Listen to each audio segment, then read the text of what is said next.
Good afternoon, everyone, and welcome to today's AW Mom Table Talk.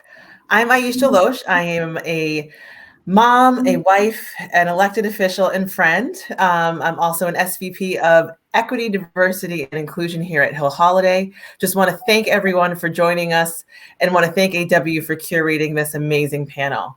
So what we'll do is we'll jump right in so we have all the time to get to our very important topic around neurodiversity. So I'm just going to go around and let everyone introduce themselves, and we'll start with Laurel.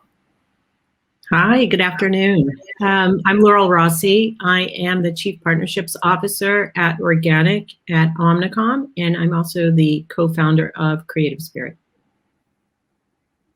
Thank you. Fredda? Hello. My name is Fredda Hurwitz. I'm the founder and chief nut of Gingernut Thinking, and I'm mom to two children, a daughter who's at college in Paris, and a 15-year-old son who is on the spectrum and has various other neurodiverse challenges. I'm very happy to be here today to discuss this. And Paula. Hi, everyone. So I'm Paula Manion. I'm the founder and chair of our Stomping Ground, formerly City Center Nova. I'm also married to my husband for over 30 years, and we have three children, the oldest of which has autism, a neurodiverse condition. Great. Well, welcome, and thank you all for being here today. So Paula, I'm going to start with you. I know you have over 25 years of experience working in and around the medical profession. Can you help us define what neurodiversity is? Sure. So neurodiversity really has a lot to do with autism and the discomfort around defining autism as a disorder. So if we go back to when my son was diagnosed in 1990, he was diagnosed with autism. By the time he was 6 years old, his developmental pediatrician said he has pervasive developmental disorder. By the time he was a teenager, he had Asperger's, or high-functioning autism. So about 2013, the American Psychiatric Association began to redefine the umbrella of autism and put them all under one, called it autistic spectrum disorder. And I think people were uncomfortable with that. If you were someone who considered yourself high functioning, you didn't want to be associated with what they would consider a lower functioning or intellectually challenged individual on the spectrum. So they came up with this term neurodiverse, and it really is about defining it as a difference and a diversity and not a disorder. So it comprises mostly autism, ADHD, and then your language disorders like dyslexia and dyspraxia. And when you think about the individuals with autism in the United States, the adults, and we talked about this recently, you have over 7 million adults with disabilities in the United States, and 5.5 million have autism. So I think they have a lot of skin in the game and some say in how they'd like to be referred to. So I think, that's a little bit about the history. Regardless of what you call it, the challenges are the same. And, that's a little bit what we're going to talk about here in a little bit. Doesn't matter the term, we struggle with our children as they become adults. Right. And to that end, can you tell us a little bit about your son's journey and how, you just explained kind of his path on the spectrum and getting different diagnoses. Can you tell us a little bit how that has gone for you and your family? Sure. Like all of us with children with disabilities, from the moment we find out, our life changes. We worry instantly about what their lives will look like when we're gone. And we just have no idea of what happens when they graduate from high school or when they turn 22 and they fall off the services cliff. So our son had somewhat of a typical journey for many children with autism. If they develop speech and language by the time they're 5, their outcomes are a little better. So right around his 4th birthday, he developed his language skills. And the progression went forward. We were able to get him his high school diploma. He worked very hard. He actually went to college, but getting a job was just a grueling experience and a very, very difficult. I'm excited to see that we have organizations such as Laurel Rossi's where you're really helping adults find jobs. So when he was 22, we really worked for years to try to get him employed. And I remember receiving the letter in the mail that he was going to have a caseworker with the Department of Aging and Rehabilitative Services. And I remember distinctly thinking, he's entered the Department of Aging. And that is what happens to our adults when they leave the high school at age 22, if they stay that long. So they compete then for services. You know, baby boomers age up 10,000 a day, and individuals with autism, if you just take autism, age up anywhere from 50 to 70,000 a year. So you're competing with a really large baby boomer population for services. So the years passed very quickly, and he was working, but in spite of the fact that he was working, he couldn't afford to live outside our family home. He didn't drive, so living in the suburbs was a challenge. And as the years passed from high school, his social life became less and less. It really existed only in the context of our family. So it was through this experience that my husband and I began to search for options for Michael, where he would live, after we were gone. And we had gone out and learned about a movement in Rockville, Main Street, Rockville, and we were totally inspired. And it wasn't just that they were creating a housing community. They were creating a community. They were solving for loneliness.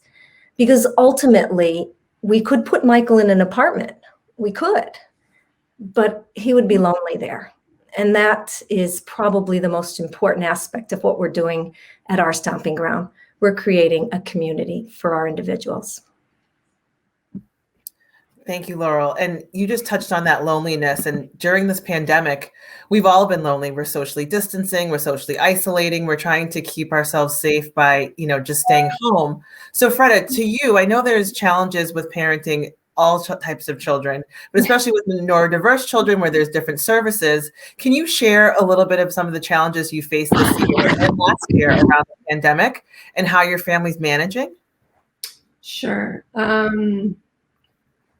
Well, because my son is younger, he's 15. So he's in a very different place than where Paula's son Mike is. And as the pandemic became a real thing, like in March, we just didn't know what we were dealing with. And I think like all kids, they were going, yay, I don't have to go into school anymore. This is brilliant. I'm home. Mom or dad can go ahead and get me lunch. They can get me snacks and all these different things. But as time went on, what I realized is, I should mention, so Noah's very high functioning, but that doesn't take away from his cocktail of challenges, as I mentioned, ADHD, dyslexia, dyspraxia, and being on spectrum. So the isolation started to really creep in. He already struggles with socialization, so you start taking away those opportunities of being out and about with people, and where you're already challenged, you kind of regress a little bit. Increased lack of motivation, depression really kicked in, and I didn't realize this because, like many people on the spectrum, he doesn't share his feelings. It's very difficult to understand what's really going on inside.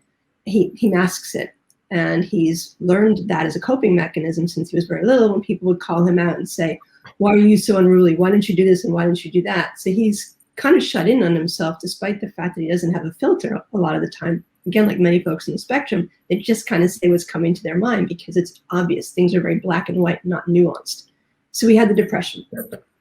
Lack of self-confidence. He didn't want to show his face on screen when he's in class because he doesn't want people to see him. He wants to hide away. And I know a lot of the kids are like that. That's not unique to this particular group.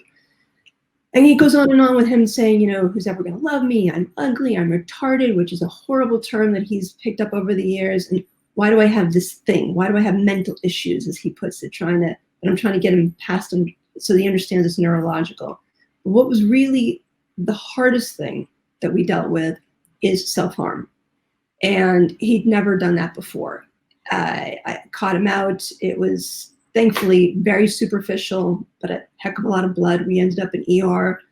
And with me trying to pry out of him, what's going on? Like, what motivated this? And he doesn't necessarily have the wherewithal to tell me what's going on. So as a result of that, the schools are involved, therapists are involved, psychiatrists are involved, and everyone's kind of on tenterhooks to make sure that this kid isn't going to completely fall off the cliff. So being a single parent, that adds another challenge to the spectrum, quote unquote, because you're trying to figure out what to do to stay sane, keep your kids safe, reassure them that they are a wonderful human being, hold down a job, and all the things that we all go through. So for me, there were a few steps that I took. Is I never hid his neurodiversity. I've been around people who are very reluctant to discuss it, and I was the complete opposite. I wanted people to know what was going on, not just with my son, but with our lives, in the event that I had to just hold my hand up and say, I've got to go do this, or he needs me for whatever he might need me for, because that has to be the priority. And I wanted to know that I could cry on someone's shoulder if I was just at breaking point. I ended up leaving my job this summer. I could not be a good full-time colleague and a good full-time mom. And I had to take a step back and figure things out because I was frazzled. I was really losing it. Thus, I started Gingernut to give myself a little bit more flexibility in what I'm doing.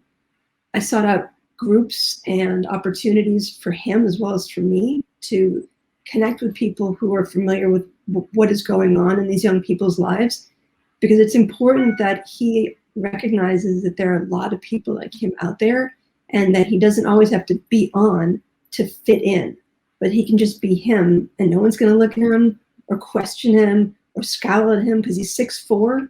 He's a big hulking lad, and he's always been treated as if he's much older, so the expectations are very high versus where his ability in some things are. And then kind of the last bit of all of this, what changed since COVID kicked in, is actually just before COVID, is I ended up meeting Paula at an open session one night at a center that my son goes to called Social Grace, and it's been a phenomenal support asset for him and for me. And Paula was talking about what was then called City Center Nova, and now is our stomping ground. And by the end of it, having listened to her and one of the other board directors, I just said, I think I can help you because of my background in marketing and branding, but I didn't know what I didn't know. And that was one of the most difficult things to recognize because I lived in Europe the last 30 years. So I get that, but I'm 3 years in here in the States, and there's so much paperwork and admin and terminology that one has to learn to ensure that we provide our kids with everything we can possibly provide them with.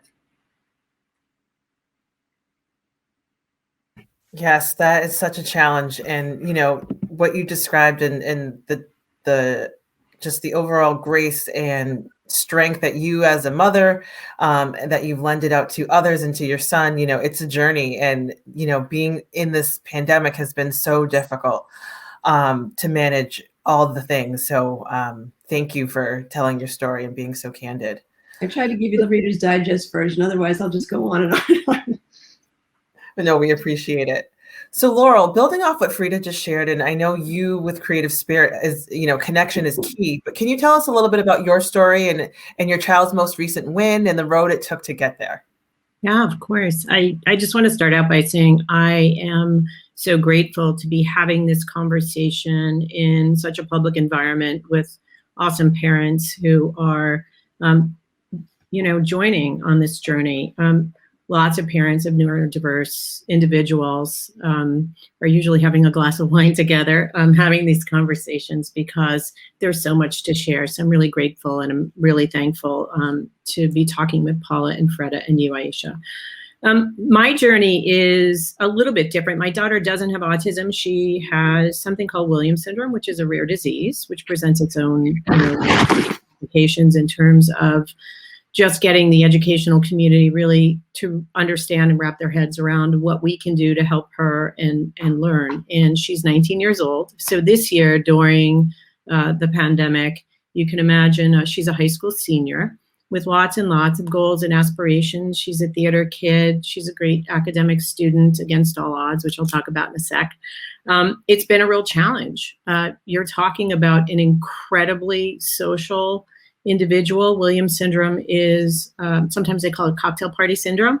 So the kids are highly social and she really craves that interaction. But because of the medical issues, it's a syndrome. So it includes cognitive delays and developmental delays and also some medical issues that approach the heart. And so we needed to keep her home a bit. So she's doing a hybrid schedule, but she's mostly at home. And that craving, the interaction, is a huge part of what leads to so much depression and so much stress among our kids. And it's really hard to watch. It's hard to be, in the same house watching, her meltdown a couple times a day, trying to keep up, even though she's a digital native, and most of what's happening here. And I think what's happening for most kids who grew up with a disability, they grew up being digital natives in a different kind of way. Working remotely is not something that is foreign to them, or using technology to make their way. I think that we have an obligation, maybe the marketing and advertising industry, which is something I'm really grateful to be a part of for lots of reasons. We have a megaphone, we have a platform, we have a lot of empathetic, creative people who really like to think about things in different sort of ways. So neurodiversity should be second nature to our industry. And that's something that I really tried to capitalize on in starting something called Creative Spirit. And in fact, we launched it at Advertising Week in 2017, believe it or not. And our goal is to find fair wage, full-time positions for people with intellectual, developmental, and learning disabilities. And I can talk a little bit more about that in a bit. But just to finish off on my daughter's journey, we understood from the day she was diagnosed. I was working at Hill Holliday, by the way. Aisha, you'll enjoy knowing that. And she was born at Mass General, and they have a fantastic genetics department. She was diagnosed pretty much in the NICU. And so we had a real big head start on how to head off some of these issues. But you can imagine with a rare disease, you don't really know a ton. And you certainly don't have any role models, and she's my only child. So it's been a journey. And in fact, the thing that I think has been so incredible for her is kids with Williams syndrome generally, I think 3% go on to get a high school diploma, et cetera. And she's not only gone on to, I hope, earn a high school Regents diploma in New York State in December, but she's gotten accepted to all the schools she's applied to college-wise. Some have very deep programs in terms of working with kids with intellectual disabilities that I'm super grateful for, but she's also been accepted to, general education colleges. So really, really super proud of her. That's amazing. And that is just the story that you just shared, that so many times we get caught up in kind of just the challenges, but it's a long journey and we don't know. And to your point about having to manage this, for the first time by yourself, meaning like she's your only child, there's not a lot of role models. I think it's a beautiful ending. And I think I appreciate you sharing her story with us and being so candid today. So since you have the mic, do you mind telling us a little bit more about Creative Spirit and how folks can get involved and how the organization kind of came to be beyond Advertising Week in 2017? Of course. A gentleman named David Nobe had hired one individual with Down syndrome, and he was working at Droga 5 at the time, running the creative department in Sydney. And we were in an awards show, and he said, you should start Creative Spirit. He knew my daughter, he'd met her before. And I said, well, what's Creative Spirit? And he said, well, we hired this individual with Down syndrome, and he completely changed the tenor of the agency. It's made it, having someone neurodiverse in the organization has made it a much more palatable place to be, frankly.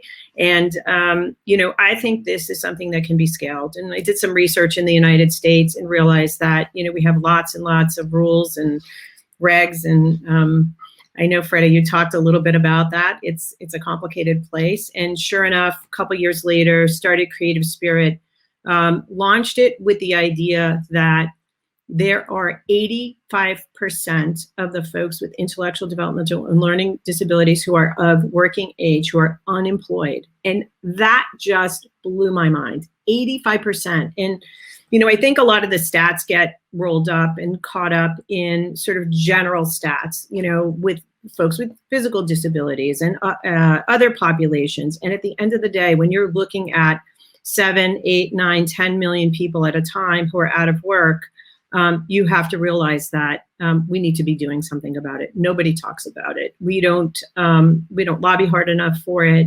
We're not advocating enough for it. And nobody is seeing like individuals sitting next to them in their organizations. So we went on this journey. We signed up fantastic organizations. Omnicom's one of them, Verizon's another, Voya's another. We have 27 companies, blue chip companies around the world who have pledged not only to hire these individuals, but work with us in order to coach them. And these fair wage positions are typical job postings that we work with to build accommodations and, just the same way you would with an IEP, and most of you will know what I'm talking about when we say that, and build those accommodations that are really quite simple for the organizations. And these companies have just, drunk what we've had to bring to them with from a fire hose, because the individuals who we bring to them are talented, they're ambitious, they're joyous to have around, and frankly, I think much easier to retain over the long run, which is something that every organization is looking for. I'll say a couple of other things about diversity and creative spirit that is really move me.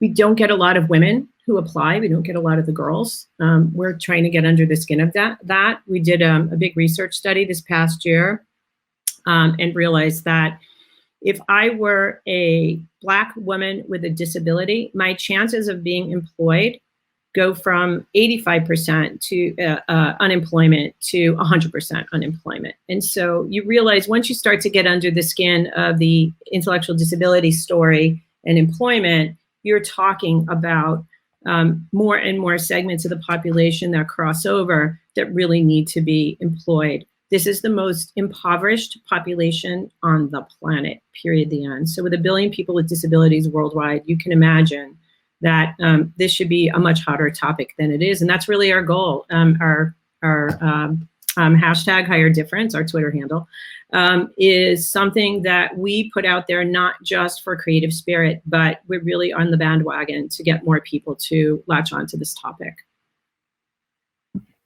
So powerful, Laurel. And you're right. There's so many different things from a governmental perspective that, people with disabilities could be paid less. There's not a lot of equity in the space, and it's on us to help bring that together. Paula, do you want to tell us a little bit more about on our stomping ground? And Fredda, you can definitely jump in with that, but would love to hear about your organization that you've been growing and curating. All right. So we started out as City Center Nova. Remember, my husband and I went out on that winter night a couple years ago because we were worried about our son. We're getting older. He's almost 30. And the initial impression was this project that they're doing in Maryland is fantastic.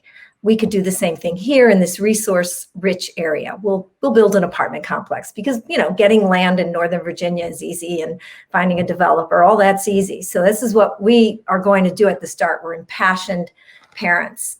What we've come to realize quickly, if we have time to show the video at the end, is that we're better suited to just partner with these wonderful affordable housing developers for these set-aside units. Virginia is a little bit unique as opposed to other states in that there was a big settlement with the Department of Justice. And under that settlement, the whole movement towards getting adults with disabilities out of institutions and out of group homes, which are very costly to the Center for Medicaid Services. You would help place these adults in independent living situations. And I say independent. So these affordable housing developers were told you need to set aside units for adults with developmental disabilities. If you want the low-income housing tax credits, you will set aside these units. Great. So what a partnership we've created with 3 affordable housing developers on track for maybe 50 units at the end of 2023. But within our first community, we have 8 units. We have 8 adults living there, and we have a mom who is a super mom volunteer. I call her the mayor of Arlington. She is just walking these adults twice a day. We have a book club. She's doing hot chocolate with the other kids. They're coming, with their little cup, and she's filling it up with hot cocoa. These are kids that are just in the affordable housing complex.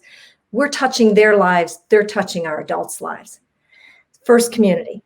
Second one is going to happen in this summer. So this movement became, one building, no, several buildings. We can do this. And the beauty of that is we're not going to solve the housing challenges for 7 million adults. We know that. we can make community. We can take these community spaces.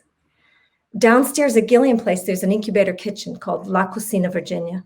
If anybody's ever heard of this organization, it's to help women of minority and color find jobs in the food industry.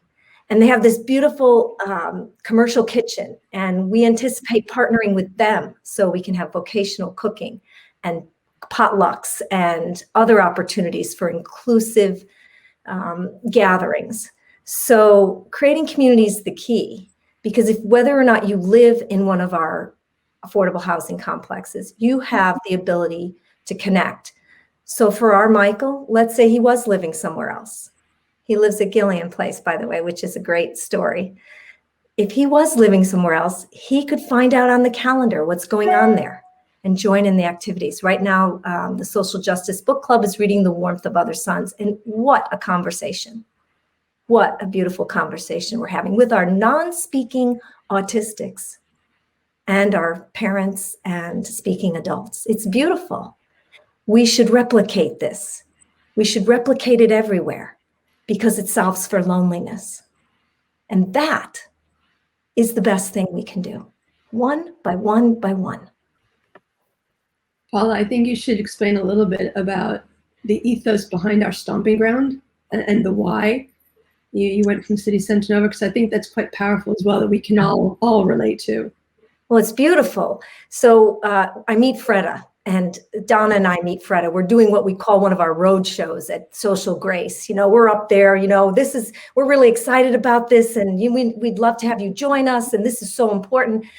And, you know, we're doing the best we can. We're a couple of moms, and Fredda comes up, I'll never forget it. She comes up to us after and goes, "I think I can help you." And she gives me this card, and I take it home, and I'm texting Donna, and I'm going, I think we need Fredda. We need some strategy around what we're doing. And so Fredda comes on board. And right about this time, we find out, when we go to trademark City Center Nova, we find out that a developer in the area has taken the name and is not going to allow us to trademark that name. So we have to come up with a new name. So behind the scenes goes Fredda, a mastermind. She gets us together, a group of diverse individuals, to help try to brainstorm about who we are, who we really are, who we want to be when we grow up. And we has this team called Indoor Recess, who were a fantastic group of young adults who also had been unemployed during COVID. And they come back with a couple of names. And the first name, actually, you know, just made me tear up, was Planting Roots, right? Planting Roots. I loved it. I loved the whole idea of planting roots in a community. And I loved the logo. And it was beautiful. And little did I know they were showing me that one first, because the one they really liked was our stomping ground. So out comes our stomping ground. And, you know, it's this mixed message of people aren't sure. Is that too powerful? Is that aggressive? You know, and then we learn from we go to our adults. We go to who we serve, and we say, here's a couple of names. Which do you like better? And in particular, Fredda and I are having lunch one afternoon with her son, Noah. And he says, well, I like the name. We want to be heard. And it really strikes me very deeply, because our adults aren't heard. They're not employed. They're not living outside of our basements. And they're not heard socially. So then our adults also said, we really like it. So I thought, you know, this is who we should listen to. And if we have time to show the little video, it's adorable. And it's such a powerful taking a stance, you know, stomping out a path for our adults that they have not been able to on their own. So I love it. That is a beautiful story, Paula. Thank you so much for sharing. You know, we do have the video. We'll be able to post it up on the AW Mom site at the end of the session today, so everyone can take a look there. We did get a few questions come in as we were chatting, so I'm hoping to get to those live. So one question that has come in terms of advertising and inclusive content online, is there anything that you hope that brands can do in order to be more inclusive for diverse peoples. Have you ever seen any great examples? So Fredda, with your marketing background and what you've been working on in strategy, do you mind answering that question? In a roundabout way, yes, because I haven't seen a lot from brands. I think part of the problem that our children experience, and as they turn into adults, is a lot of what they experience is not visible to the naked eye. It just isn't. And so you kind of don't know what you're looking for as well online. So rather than talk about that online component, I want to shift it a wee bit. What Laurel's doing is, I'm not going to swear, but it is really unbelievable, because I think what we need, this whole community, is support. It's support and understanding and awareness, and conversations like this clearly contribute to that. Because I've not come across anyone yet who says, meh, I just want to sit home all day long and do nothing. Meh, I don't really care if I go out. Meh, I don't care if I ever date. Our children have aspirations. They may or may not want to marry. They may or may not want to have children. They certainly want to do something with their lives. But as soon as they're faced with, or let's say an employer, a brand, an agency, whatever, is faced with, I don't know quite what to do with this thing, then that opportunity is gone. So I'd say that what we need is for brands and agencies and all organizations to not just make the one-off donation, because yes, that's nice. And no nonprofit is going to say, no, please don't give us money. But what is more relevant is, how do you create a 365 initiative whereby the employees of said organization are truly engaged and creating together, and the people who are being served within the nonprofit are actively involved and actively learning and becoming mentors themselves and earning their own way and having a skill, a craft that they can call their own, because they want to have a meaningful life. Nobody wants to sit around and do nothing. So as a result of all of that, being a kid is hard. It doesn't really matter with a pandemic, no pandemic, with a disability, without a disability, but this is an additional challenge. None of us as parents first are given a manual. This is how to be a mom or a dad. Go ahead, now you get to do the thing you don't know how to do, and then you add this to it. So it's not just incumbent upon us to hope that brands and agencies and other organizations will understand we have to do this together. We just have to. Because what I really hope is that one day, not too distant future, someone's going to look at my really good looking, really funny, insightful kid and not go, okay, that's a little weird. Why would you say that? But appreciate him for who he is, because he's going to go all in. Our kids are probably very honest. And as you said, Laurel, committed. They're going to go the distance. They're not going to hop around from gig to gig all the time. Because if you find a place where you feel accepted and understood, and you can have the opportunity to make friends, to learn things, you're not going to run away real quickly. You're going to go with that.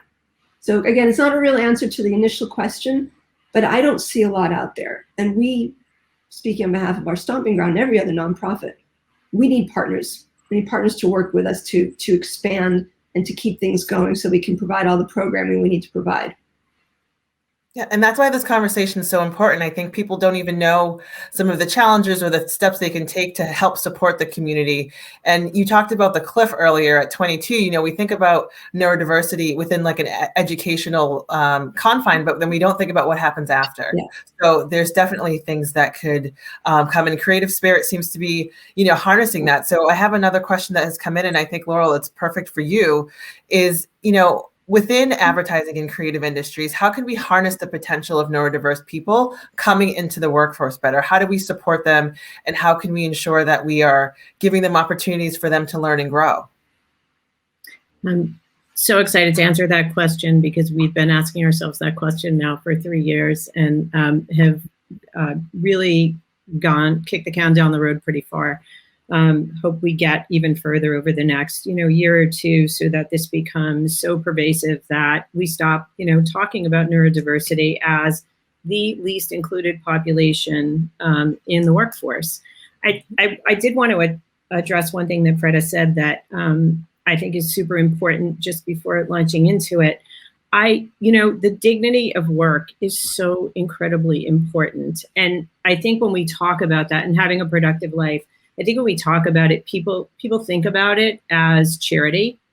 And that charity is really balanced by the fact that having work isn't just about dignity alone.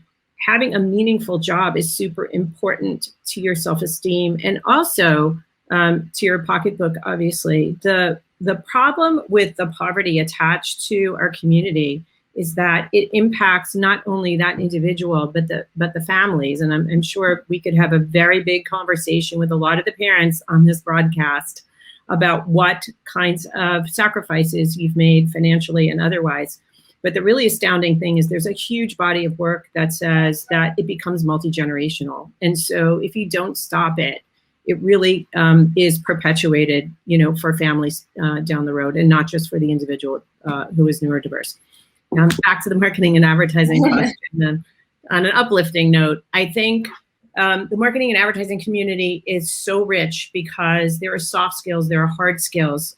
At Creative Spirit, we've been placing front-end engineers, copywriters, part-time call center folks who are working on the client side, who are, as we would refer to it in advertising, on the client side, doing amazing things like at companies like Voya.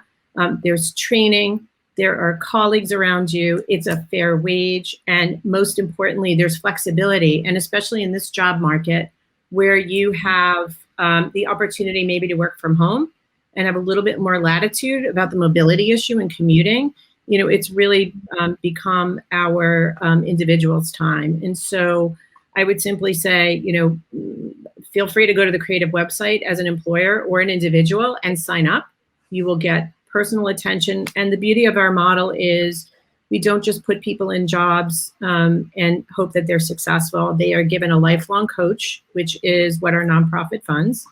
And they work with the individual, but also the hiring managers. Most of the people in our industry, in every industry, but in our industry in particular, have never been trained to manage someone who is maybe on the spectrum and neurodiverse in some way. And so there's a lot of apprehension. And it's a lot of the rationale for why, this isn't happening more often is because there isn't training. And so we just added a consulting piece. We'll come into an organization and do that consulting with the leadership team, the HR team, and that's going beautifully. So you can start with us. And if we're not the right place for some reason, happy to refer you to all my new friends in the industry who can help. I love that, because that's exactly what we need, is just more understanding and training, and have folks understand that it's not something that has to be so overcome. It's just different types of management. And something else that we'll need to do from an industry perspective is really look at our job descriptions and looking at the skills needed for the role to be able to fill them. We have so much jargon and extra things in there, and really we need to get to the hard skills of what needs to be done. And I'm sure there's so many more candidates that could fill those needs and roles if we just kind of stripped away some of the extra stuff that's there. So one of the final questions we'll be able to touch on today that I will give Paula a chance to answer is, can you share some experiences when your child was younger? We have someone in the audience that their son, or their child rather, is 2 and it's an early intervention, and they're finding that they are not seeking the diagnosis during COVID, and it's really challenging to kind of get the additional services to get to that next level or next point in the journey. Right. So I think if we mentioned, I'm a pediatric nurse practitioner, and I've been that for 25 years. That's my full-time job. Our Stomping Ground is my second job passion. But when our son was diagnosed, we were living in North Carolina, and they have a program called the TEACH program. And so he was funneled in. It's out of the University of North Carolina. It's world renowned.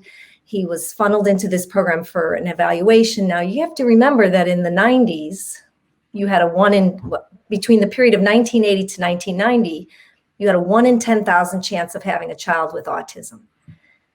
By the time we hit 2000, that had jumped quite a bit to 1 in 1,000.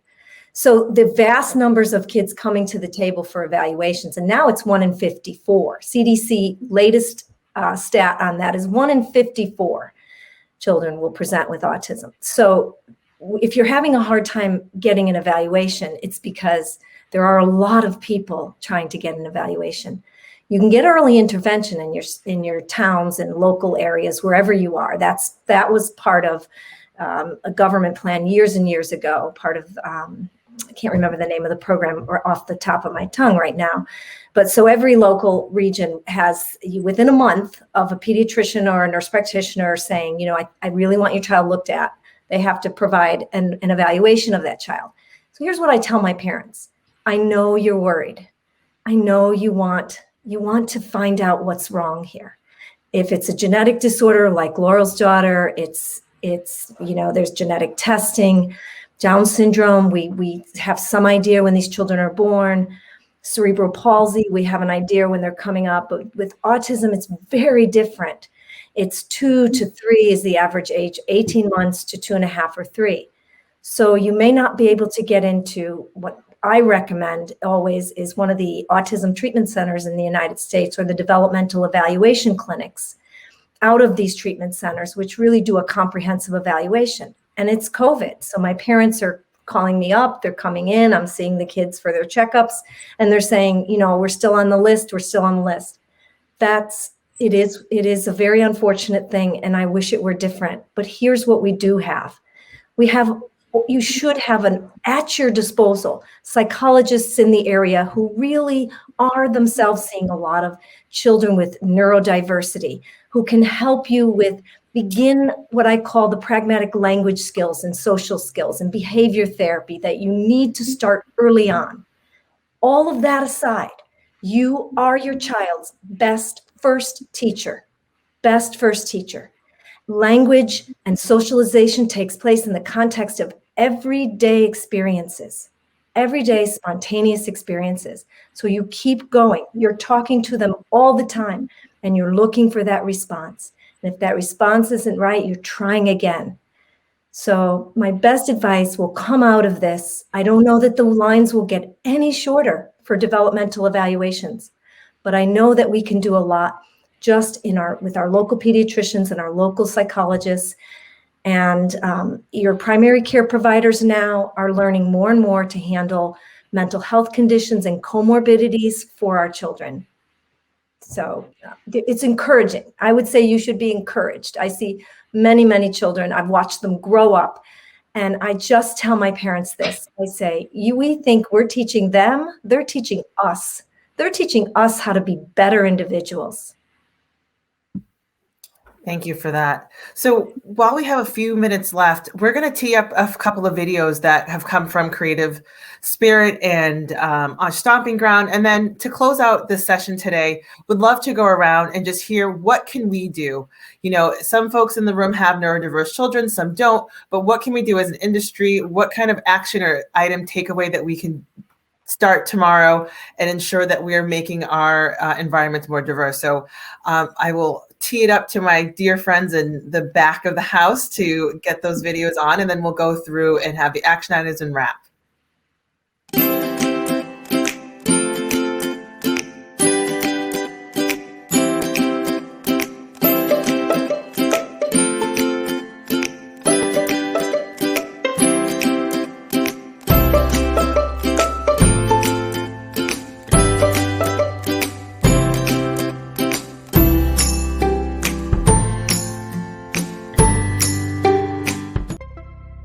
I remember I was diagnosed with a reading disability when I was in 3rd grade.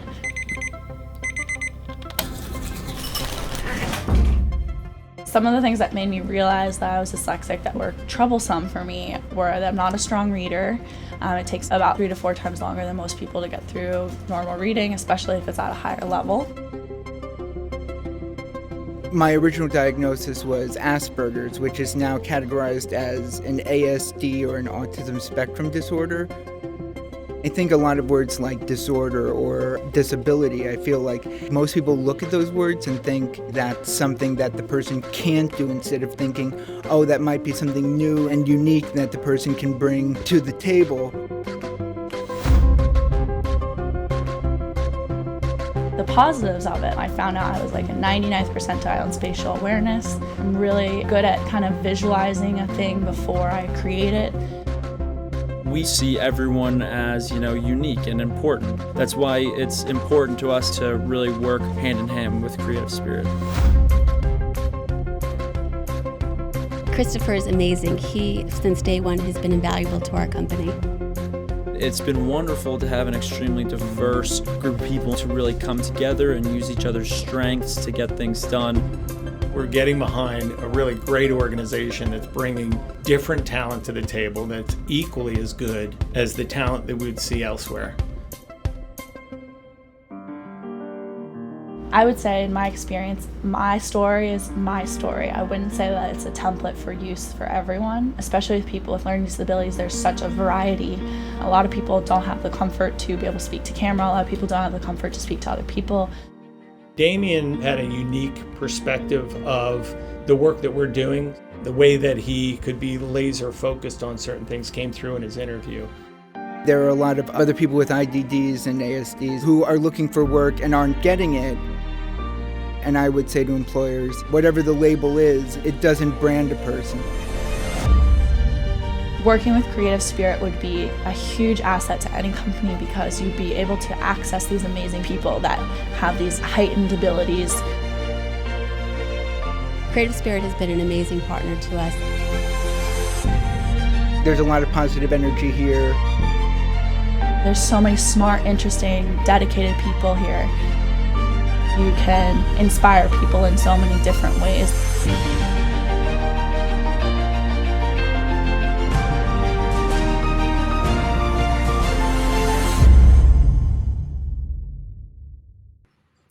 Sorry, that was very inspirational and I have goosebumps. I know many of those watching probably feel the same way I do. So with the last few minutes, I'll start with you, Fredda. If you can kind of give us what action item or what we can do to make some meaningful change today to move the needle forward for the neurodiverse community. Would love to hear your thoughts. I tried really hard to figure out one thing last night because it's a brilliant question. And I'm just going to have to go back to what I said earlier. Otherwise, I'm going to go off on lots of tangents. But it's got to be a partnership for those who are in their businesses and for our young people. We need to work better together to find those opportunities to train kids, to make them feel whole and not different or the odd one or the one that doesn't get it. Because when they're given the chance to try and to shine, they do. And it's an unbelievably gorgeous thing to watch your kid know that they just felt proud of that moment, because it doesn't happen a lot. So partnership. Thank you. Laurel, what's your one thing? I've got two, but they're both quick. One is invite our kids to lunch. And the other is hire different, reach out and hire somebody who's neurodiverse. Great. And Paula? I think I'd probably volunteer, get to know someone with a disability or get to know communities like ours, that what we're trying to do, and really spread the word so we can take this where it needs to go for our adults. Great. Well, AW moms, Laurel, Fredda, Paula, I want to thank you all for your time today. This has been such an enlightening, inspiring, and beautiful conversation. Your transparency, your candor, your openness is not lost on us. And we want to thank you all for joining us and joining in the conversation.